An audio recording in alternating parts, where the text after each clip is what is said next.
Hello, NEET aspirants. This is Pawan Sir Biology. I hope so all of my students are fine. Today we are going to do DNA packaging. आज का जो topic है वो मैंने पूरा dedicatedly packaging के ऊपर बनाया है कि जो एक DNA है वो हमारा कैसे पैक हो रहा है, क्योंकि हमने पिछले क्लास में बात करी थी कि जो DNA की लेंथ है वो हमने फाइंड करी थी बेटा, कितनी थी 2.2 मीटर्स अराउंड।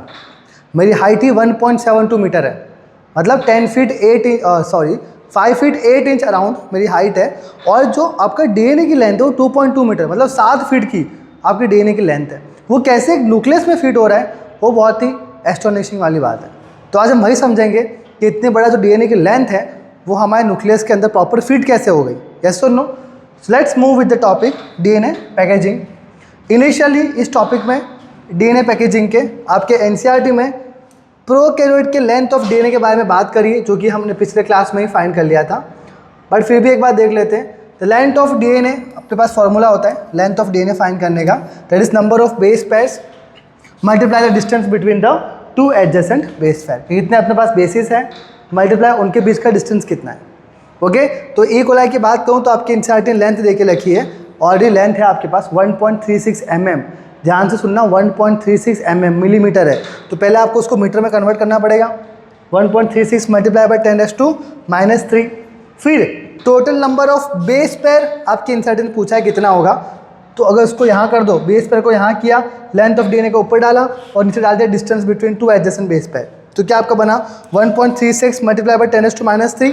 ये आपका लेंथ ऑफ DNA था, मतलब उसको ऊपर डाला, और डिस्टेंस कितना है दो बेस पेयर का 0.34 मल्टीप्लाई बाई 10⁻⁻9 बराबर कितना बनेगा अपना 4.6 मल्टीप्लाई बाई 10⁻⁶ बेस पेयर आप करोगे, तो इतने हमारे पास बेस पेयर्स मिल जाएंगे किसमें, प्रोकैरियोट्स में। ये हमने ऑलरेडी पहले क्लास में कर दिया था, पर ठीक है इंट्रोडक्शन में आता है इसलिए हमने दोबारा किया। इतना इंपॉर्टेंट नहीं, पहले कर चुके हम लोग।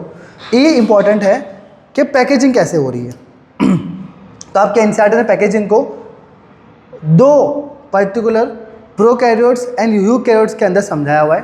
पहले प्रोकैरियोट की बात करिए और फिर आपके NCERT ने यूकैरियोट के बाद में डिटेल में समझाया हुआ है। तो if I talk about prokaryotes, for example E coli के अंदर, तो उसमें क्या है, अपने पास DNA है। हाँ, DNA है। DNA कैसा है, it is a negatively charged. Negatively charge क्यों है, क्योंकि आपने खुद DNA का स्ट्रक्चर जब बनाया था न्यूक्लियोटाइड का, तो यहाँ पे 5 प्राइम कार्बन एंड पे आपका फॉस्फेट ग्रुप था, याद है कि नहीं है? तो वहाँ पे O negative O negative O negative 3 वहाँ पे O नेगेटिव था। यस और नो? तो because of this negative charge phosphate group के वजह से आपका DNA कैसा है, negatively charge as well as plus कैसा है, एसिडिक है। तो उसको अगर पैकेजिंग करेंगे तो हमें क्या चाहिए रहेगा बेटा, अब DNA नेगेटिव है तो जाहिर सी बात है उसको अगर हमें अडहेयर करना है, पैकेज करना है, तो हमको कोई अपोजिट चार्ज के साथ पैकेजिंग करना पड़ेगा, तभी तो वो चिपकेगा ना उसके पास आके। यस और नो? तो बेटा हमें चाहिए बेसिक प्रोटीन्स। क्या चाहिए होता है, बेसिक प्रोटीन, जो कैसा है बेटा, पॉजिटिव होते हैं। बेसिक प्रोटीन्स मैंने आपको बेटा बायोमोलिक्यूल्स में करवाया था, एसिडिक प्रोटीन, बेसिक प्रोटीन्स है ना, बेसिक अमाइनो एसिड्स मैंने आपको करवाया था। तो बेसिक अमाइनो एसिड्स में मैंने आपकी ट्रिक बताई थी, भाल करके ट्रिक थी, है ना, भाल, BHAL। बी मतलब क्या, बेसिक अमाइनो एसिड। तो H से हिस्टिडीन, A से आर्जिनिन और L से लाइसिन। तो ये क्या होता है बेटा, आपके बेसिक अमाइनो एसिड होते हैं जो कि पॉजिटिव होते हैं। तो उनके अराउंड ही क्या होता है, आपका जो DNA होता है नेगेटिवली चार्ज, वो आपका कॉइल कर जाता है ना। अब इतना बड़ा DNA बेटा 2.2 मीटर का, तो हिस्टोन प्रोटीन्स होते हैं बेटा, उनके अराउंड क्या हो जाते हैं, आपकी DNA की कॉइलिंग होती है, जिसकी वजह से इतना बड़ा DNA हमारे छोटे से न्यूक्लियस के अंदर फिट हो पा रहा है। तो thanks to histone proteins. Specifically आपके NCERT में लिखा नहीं है, बट नॉलेज के लिए पता होना चाहिए बेटा, इनके पास स्पेसिफिक प्रोटीन्स होते हैं जिन्हें बोलते हैं हम नॉन हिस्टोन प्रोटीन्स। क्या बोलेंगे, नॉन हिस्टोन प्रोटीन्स। इनके अराउंड क्या होता है, DNA जो होगा हमारा कॉइल करेगा। कैसे करता है, देखो ये रहा, ये आपका DNA कैसा DNA, double standard circular DNA। Double standard है लेकिन कैसा है, सर्कुलर DNA। हमारा कैसा है बेटा, डबल हेलिक्स है, हमारा लीनियर फॉर्म में अरेंजमेंट होता है। ये सुन लो, तो ये सर्कुलर DNA, ये सर्कुलर DNA हमारा ये रहा। अब देखो ध्यान से, यहाँ बीच बीच में मैंने आपको क्या बना के रखा हुआ है, यहाँ पे आपके नॉन हिस्टोन प्रोटीन से ये रहे, इनके अराउंड क्या होती है, बहुत ज़्यादा कॉइलिंग हो जा रही है, बहुत ज़्यादा कॉइलिंग होती है, और जिसके वजह से जो तो DNA है, बड़ा सा DNA, वो भी अंदर फिट हो सकता है। यस और no? So if I talk about this structure, ये स्ट्रक्चर क्या है, ये स्ट्रक्चर कौन सा है, this structure is particularly called nucleoid. क्या नाम है स्ट्रक्चर का? इस स्ट्रक्चर का जो नाम है इट्स कॉल्ड न्यूक्लियोइड। जहाँ पे आपका कोई भी टाइप का न्यूक्लियर एनवेलप नहीं है, तो आपका पर्टिकुलर न्यूक्लियोइड वो ऐसे ही पड़ा हुआ है, नंगू पंगू टाइप का है, ऊपर कोई भी टाइप का एनवेलप नहीं है। हमारे प्रॉपर एनवेलप होता है जेनेटिक मटेरियल के ऊपर। यहाँ पे इनका जेनेटिक मटेरियल ऐसे ही फैल के रखा हुआ है, इनके ऊपर कोई एनवेलप की शीट नहीं है। तो ऐसा बेटा आपका प्रोकैरियोट का न्यूक्लियोइड जहाँ पहले से पढ़ते आया, तो बेटा ऐसा स्ट्रक्चर होता है न्यूक्लियोइड का, यस और नो, जो कि कोई ऊपर इसके एनवेलप या शीट नहीं होती जैसे हमारे में होती है, इनमें ऐसे नहीं होती, यस और नो। तो ऐसे बेटा हिस्टोन प्रोटीन्स के अराउंड आपका कॉइलिंग हो जाती है और ऐसा आपको कुछ स्ट्रक्चर देखने को मिलता है, इसे बोलते हैं न्यूक्लियोइड। आपके इंसर्ट एक लाइन लिखती है बेटा, डीएनए इज नॉट स्कैटर्ड। मतलब डीएनए जो है वो एकदम प्रॉपर्ली ऐसा मतलब फैला हुआ नहीं है, जो प्रोटीन है उन्होंने उसको बाइंड करके रखा हुआ है। तो DNA is not scattered in cell, it is bounded by proteins. Protein से प्रॉपर उसको एकदम बाउंड करके रखा हुआ है, ऐसे कहीं फैल के नहीं रखा हुआ है, thanks to protein, non histone proteins, जिसके वजह से जो हमारा डीएनए है वो प्रॉपर बाउंड है इस पर्टिकुलर जगह पे। ये है प्रोकैरियोट की बात, इतना कुछ डिटेल में नहीं है। अब चलते हैं यूकैरियोट की बात, जो काफ़ी अच्छे डिटेल में आपके एनसीईआरटी ने देके रखी है कि मतलब हमारे अंदर जो डीएनए होगा वो किस हिसाब से पैकेज हो रहा है, वो हमें पढ़ना है। अब इन यूकैरियोट्स की बात करूँ तो यहाँ भी ऑब्वियसली बात है, जो डीएनए हमारा कैसा है बेटा, नेगेटिवली चार्ज, ऑफ कोर्स की बात है ना, बिकॉज ऑफ फॉस्फेट ग्रुप। तो यहाँ हम पैकेजिंग कैसे करेंगे, सेम बात है, बेसिक प्रोटीन से करेंगे हम लोग, है ना, पॉजिटिव होना चाहिए, उसके अराउंड ही हम डीएनए को रैप करेंगे। तो यहाँ पे कौन से प्रोटीन है बेटा, यहाँ पे हिस्टोन प्रोटीन्स, वहाँ क्या था, नॉन हिस्टोन प्रोटीन्स, यहाँ क्या है, हिस्टोन प्रोटीन्स। अब हिस्टोन प्रोटीन्स के अंदर पर्टिकुलरली आपके कुछ हिस्टोन प्रोटीन्स है जो आपको याद रखने पड़ेंगे। For example H1, H2A, H2B, H3, H4। H1 एक ही होता है, H2A दो होंगे, बाकी सब दो दो दो दो दो, सिर्फ एक ही H1 होता है, बाकी सारा H2A, H2B पैर में, H3 पैर में, H4 पैर में। तो मतलब यहाँ पे 1 2 3 4 5 6 7 8 ये 8 स्ट्रक्चर एक साथ आपको यहाँ पे देखने को मिलेगा। तो देखते कैसे फिट किया हम लोगों ने, यहाँ पे देखो, आ जाओ, अगर ध्यान से देखते हैं हम लोग, तो अभी मैंने बताया आपको H2A पैर में है, पीछे भी H2A, H2B पैर में है, पीछे भी आपका है, H3 एंड H4। तो H2A, H2B, H3 and H4 ऐसे आपके पैर में 1 2 3 4 5 6 7 8 कितना हो गया टोटल आपके पास, 8 हो गए। आपके पास टोटल 8 यहाँ पे स्ट्रक्चर देखने को मिलेंगे, ठीक है, 1 2 3 4 5 6 7 8 टोटल 8 आपके पास यहाँ पे क्या है, हिस्टोन प्रोटीन से। तो H2A, H2B, H3 and H4 ऐसे आपको इस फॉर्म में ये स्ट्रक्चर देखने को मिल रहा है। ये क्या है, दिस कॉल्ड हिस्टोन ऑक्टामर। ये क्या बन गया आपका, हिस्टोन ऑक्टामर। ऑक्टामर क्यों बोला, बिकॉज 2 2 2 2 कितने होते हैं, 8 होते हैं, तो 2 2 2 के फॉर्म में आपके यहाँ पे प्रेजेंट होते हैं हिस्टोन प्रोटीन्स। ओके, इसको न्यू बॉडी भी कहते हैं बेटा। न्यू बॉडी क्यों बोला, NU, बिकॉज ये जो पूरा स्ट्रक्चर है, दिस पर्टिकुलर स्ट्रक्चर बेटा, ये क्या है, ये न्यूक्लियोसोम का स्ट्रक्चर है। किसका है, न्यूक्लियोसोम। हमने प्रोकैरियोट में क्या देखा, न्यूक्लियोइड, यूकैरियोट में क्या है, न्यूक्लियोसोम। ये फ़र्क है बेटा, न्यूक्लियोइड और यहाँ पे आपका न्यूक्लियोसोम, ऐसा आपका देखने को मिलता है। अब देखो कॉइलिंग कैसे हो रही है, ध्यान से देखना। और ये जो साइड में दिख रहा है आपको, साइड में this structure, this is called H1 protein. तो ये रहा H1, ये H2A के 2 पैर, H2B के 2 पैर, H3 के 2 पैर और H4 के भी 2 पैर, ठीक है। अब देखो ध्यान से, जो डीएनए है वो इसके न्यूक्लियोसोम के अराउंड ऐसे ऐसे रैप कर जाता है।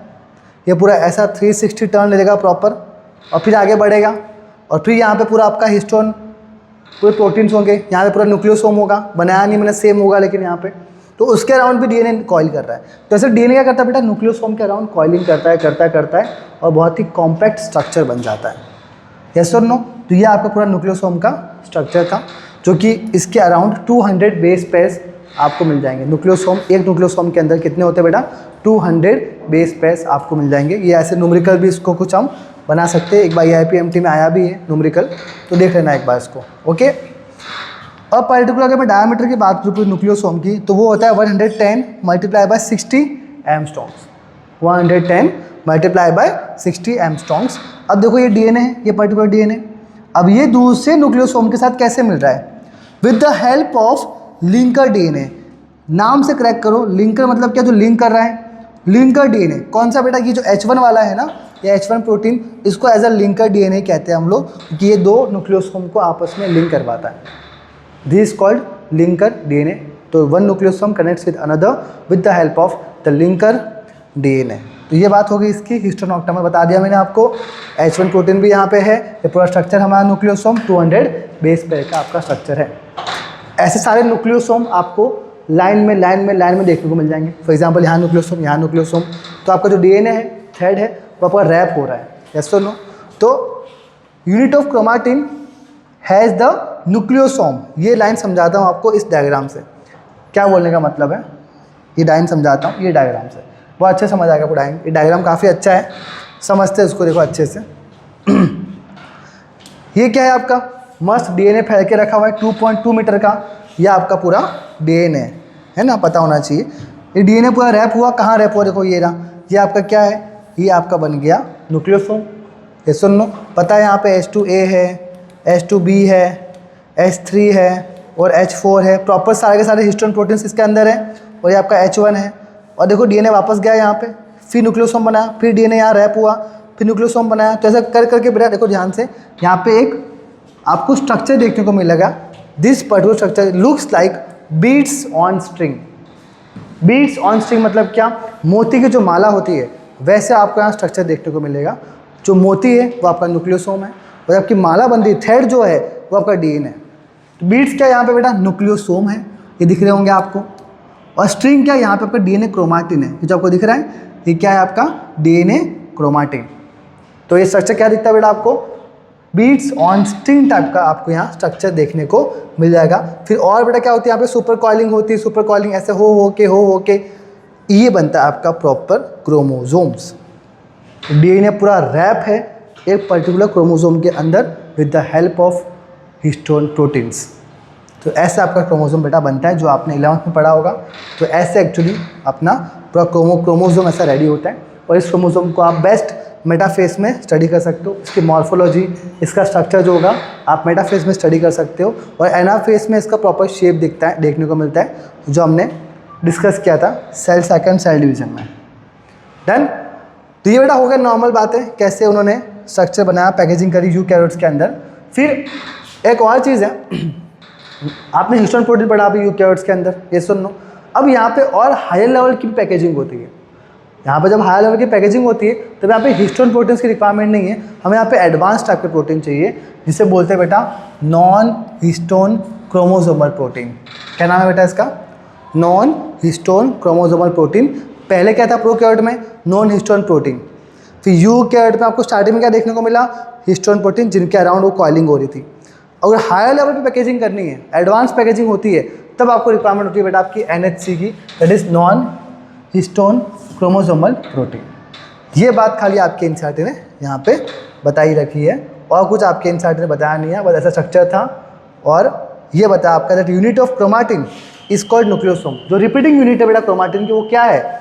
न्यूक्लियोसोम। देखो यहाँ पे रिपीटिंग यूनिट ऑफ क्रोमोसोम, यहाँ पे क्या रिपीट हो रहा है? Nucleosome nucleosome nucleosome. तो repeating unit of chromatin is called what? Nucleosome. तो ऐसे आपके क्वेश्चन बनते हैं बेटा स्टेटमेंट बेस के। Repeating unit of chromatin is called what? Nucleosome. Done? इतनी बात हो गई। फिर लास्ट में आपके एनसीईआरटी ने बताया जो क्रोमाटिन जो आपका फॉर्म हुआ है, it can be of 2 type. जब आपका क्रोमाटिन है बेटा दिख रहा होगा, जिसके ऊपर न्यूक्लियोसोम है, वो 2 टाइप के हो सकते हैं, यूक्रोमाटिन एंड हेटेरोक्रोमाटिन। पहले समझते हैं हेटेरोक्रोमाटिन। बेटा हेटेरोक्रोमाटिन क्या होता है? बहुत ही टाइटली पैक होता है। फॉर एग्जांपल ये रहा, देखो यहाँ न्यूक्लियोसोम देखो सब साथ में एक साथ टाइटली पैक है, जगह ही नहीं बीच में, एकदम सांस ही नहीं आ रही है, दमादम सारे के सारे न्यूक्लियोसोम हमारे टाइटली पैक्ड है। तो यहाँ पर आप स्टेनिंग करते हो बेटा, तो तुरंत ही जो आपके न्यूक्लियोसोम होंगे बेटा वो स्टेन पकड़ लेते हैं, तो आपको अच्छे से विजिबली देख सकते हैं। डार्क स्टेन हो सकता है ये, है ना, ऑफकोर्स स्टेनिंग करोगे तो आपको ये ऑब्जर्व कर लेगा स्टेन, और अच्छे से आप देख पाओगे माइक्रोस्कोप में। बट ये बेटा कैसा है? इनएक्टिव है। किस फॉर्म में इनएक्टिव है? ट्रांसक्रिप्शनली लिखा है मैंने वहाँ पे, ऐसे भी ट्रांसक्रिप्शनली कैसा है ये? इनएक्टिव है। मतलब जो डीएनए है, डीएनए को जब आरएनए बनना होता है तब ये एक्टिव नहीं रहेगा, ये डीएनए से आरएनए नहीं बन पाएगा। क्यों बेटा? क्योंकि न्यूक्लियोसोम आपस में बहुत ज़्यादा टाइटली लिंक्ड है। इसलिए वो ट्रांसक्रिप्शनली इनएक्टिव है, वो डीएनए से आरएनए नहीं बन पाएगा।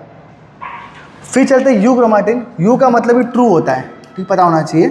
यूक्रोमाटिन कैसा है बेटा, लूजली पैक है, ये रहा, ये आपका क्या है यूक्रोमाटिन। देखो ध्यान से, आपका न्यूक्लियोसोम जो है बेटा वो कैसे है, लूजली पैक्ड है ना, दूर दूर है सब कुछ, सब क्या है, दूर दूर है, लूजली पैक्ड है। तो ये लूजली पैक्ड होते हैं बेटा, और लाइट स्टेन्ड है। अगर आप स्टेनिंग करोगे तो इतना अच्छे से वो स्टेन एब्जॉर्ब नहीं करेंगे, बिकॉज दूर दूर है ना बेटा। तो कैसा है, ये लाइटली स्टेन्ड है, वो डार्क स्टेन था। ये ट्रांसक्रिप्शनली एक्टिव है, क्यों बेटा, डिस्टेंस देखो ज़्यादा है, आराम से आप यहाँ पे डीएनए से आरएनए में कन्वर्ट हो जाएगा। अब देखो जाहिर सी बात है, अगर कोई पर्टिकुलर फॉर एग्जांपल थ्रेड है, अगर उसके बीच में बहुत सारी नॉट है, बहुत सारी गांठ उसके बीच में बंधी हुई है, तो जाहिर सी बात है उसको खोलने में प्रॉब्लम पड़ेगी आपको। यस और नो, वो क्या हो गया आपका हेटेरोक्रोमाटिन। अब कोई नॉर्मल धागा पड़ा है ऐसा सिंपल सा, सीधी सी बात है, उसको उठाऊंगा मैं और आराम से हाथ पर रैप कर सकता हूँ, वो क्या हो गया आपका यूक्रोमाटिन। तो सीधी सी बात है, यूक्रोमाटिन जो होगा बेटा वो लूजली पैक्ड है, इसलिए वो कैसा है, ट्रांसक्रिप्शन एक्टिव। ये रेफरेंस इमेज में आपको लेके आया था ताकि आप अच्छे समझ पाओ यूक्रोमाटिन क्या होता है एंड हेटेरोक्रोमाटिन क्या होता है। Heterochromatin is inactive and euchromatin is active. बस यही समझना था आपको पूरा डीएनए पैकेजिंग। जो आपका 1.5 पेज का टॉपिक था वो हमने 4 से 5 स्लाइड में कंप्लीट कर दिया है। यही पावर होती है बेटा डायग्राम्स की और शॉर्ट नोट्स की। यस और नो, तो इतना हमने कंप्लीट कर दिया डीएनए पैकेजिंग। नेक्स्ट क्लास में हम लोग डिटेल में बातें करेंगे बेटा सर्च फॉर जेनेटिक मटेरियल, जिसमें बहुत सारे एक्सपेरिमेंट्स आने वाले हैं, डिफरेंट साइंटिस्ट ने एक्सपेरिमेंट्स किए, तो उसके बारे में हम डिटेल में बात करेंगे। ओके, नोट्स आपको मिल जाएंगे टेलीग्राम पे, और डीपीपी बहुत जल्दी मैं देने वाला हूँ। थोड़ा बिजी हूँ कुछ दिनों से, तो डीपीपी बना नहीं पा रहा हूँ बेटा। डीपीपी बनाऊंगा रात को मैं, तो आई गेस आपको मॉर्निंग तक टेलीग्राम पे डीपीपी मिल जाएगी। सॉल्व कर लिया हो तो थम्स अप कर देना। मिलते हैं in our next session. Thank you so much.